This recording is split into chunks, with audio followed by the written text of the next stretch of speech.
दूसरी जो बहुत बड़ी गलती जीव कर रहा है, शरेआम रोज़ाना एक दूसरे को बहुत ज़्यादा बद्दुआएं, एक दूसरे को श्राप शरेआम जीव दे रहा है एक दूसरे को। और वो बद्दुआएं, वो जो कमियां हैं, एक दूसरे के लिए शराप हैं, वो वाईफाई इतना ज़्यादा तरक्की कर चुका है। 2G हुआ, 3G हुआ, 4G हुआ, अब 5G हो गया। तो वो जो बद्दुआएं हैं, वो जो श्राप हैं, अब वो समा नहीं लगाते। वो वाईफाई पर चढ़कर हमारे जीवन में बहुत जल्दी दाखिल हो रहे हैं, बहुत जल्दी। और वो जो बद्दुआएं शराप हैं, उनमें कोई एक आधी दुआ जो है वो दब कर रह जाती है। सिग्नल वीक हो जाता है, सिग्नल सप्रेस हो जाता है, फ्रीक्वेंसी में दब जाता है और दुआएं तो हमारे तक पहुंच नहीं पा रही। पर जो हम बम्बार्ड कर बहुत ज़्यादा फोर्स करके जो एक दूसरे के लिए श्राप दे रहे हैं, बद्दुआएं दे रहे हैं, वो जीवन में काम करने लग गई, बहुत ज़्यादा खुलकर काम कर रही हैं। इसलिए आज घरों में अगर परिवार में 4 जीव हैं तो चारों बीमार हैं। उम्र का तकाजा ना देखें, छोटा बच्चा और घर का सबसे बड़ा जीव, संपूर्णता सभी बीमार पड़े हैं। और वो बीमार क्यों हैं? जीवन में हुआ कुछ नहीं। पति पत्नी को बद्दुआएं दे रहा है, पत्नी पति को, बच्चे माता पिता को, माता पिता बच्चों को, भाई भाई को, भाई बहन को, बहन भाई को। कोई रिश्ता नाता आज किसी के लिए दुआ नहीं मांग रहा। आज सिर्फ और सिर्फ एक दूसरे के बद्दुआएं मांग रहे हैं।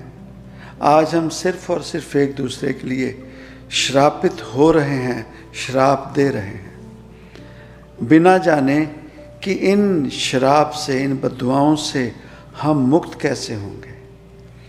हमारे जीवन में ना कोई अच्छे कर्म है, ना कोई नाम सिमरन है, ना कोई बाणी है, गुरबाणी है, ना कोई पाठ पूजा है, ना कोई गुरु घर है। सिर्फ और सिर्फ काल है, काल के अधीन चले हैं।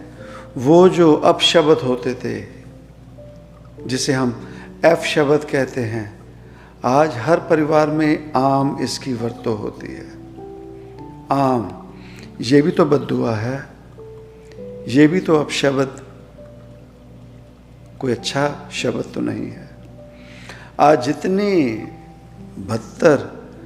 बद्धे शब्द जो कभी सुनने में भी नहीं आते थे, जिसे बुरा माना जाता था, आज हर एक जीव के जुबान पर वो बद्दुआएं, वो अपशब्द, वो गाली गलौज हर एक के जीवन में घर कर चुका है।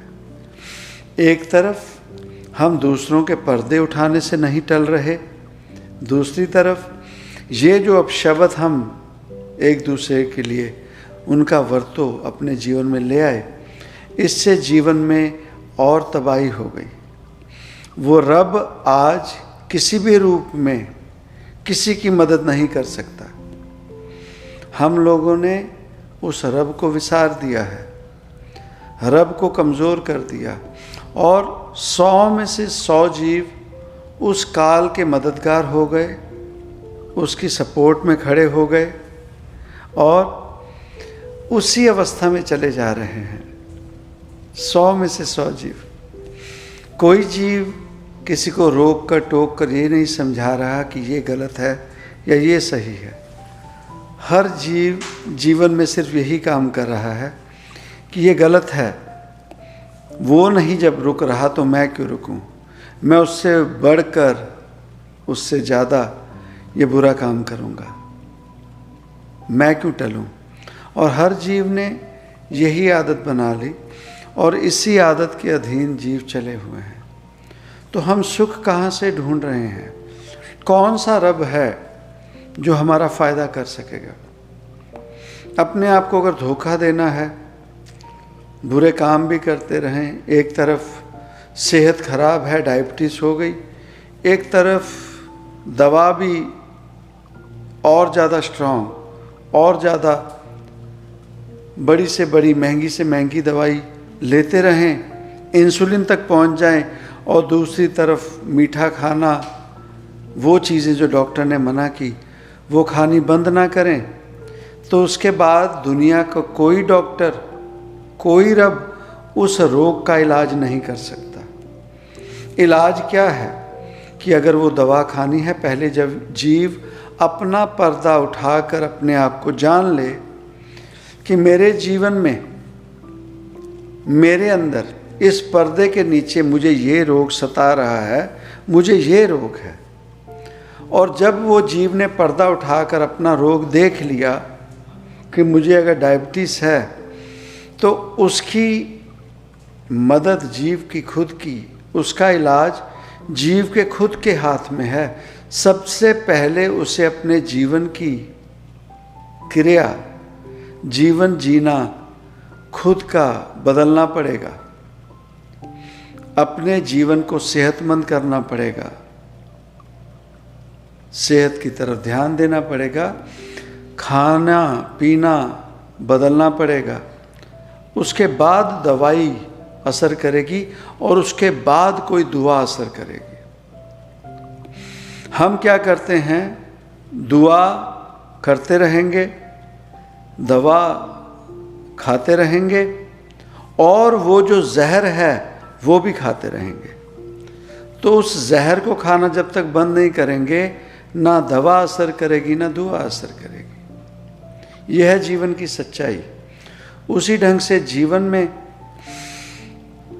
ये जो हमारे इर्द गिर्द काल बलवान होते जा रहा है, हमारी सेहत, हमारे घर की सेहत, हमारे इर्द गिर्द ये जो वातावरण की सेहत खराब हो रही है, इसका भी इलाज हमारे हाथ में ही है। अपने अंदर पहले स्वच्छता लाएं, अपने अंदर के पर्दे को उठाकर अपनी गंदगी को, अपने रोग को, अपनी बीमारी को देखें, और उसके इलाज के लिए हम पहल करें अपनी सेहत के लिए कि हम इसमें क्या सुधार कर सकते हैं।